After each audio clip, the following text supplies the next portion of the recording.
LCD TV has a picture problem and only a no signal message appear on the screen.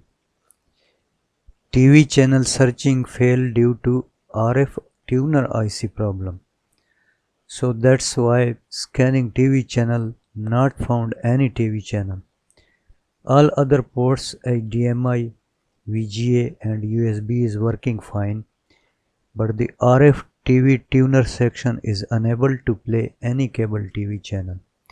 While RF cable connector is in good condition and supply voltage 3.3 volts are present on RF IC.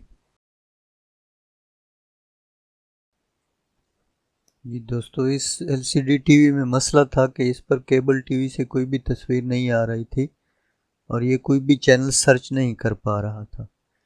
इसके TV tuner IC में fault था और इस IC के fault को कैसे repair किया, इसके लिए आप वीडियो देखें। बगैर रिप्लेस किए टीवी ट्यूनर आईसी को रिपेयर किया, आप इस वीडियो में देख सकते हो।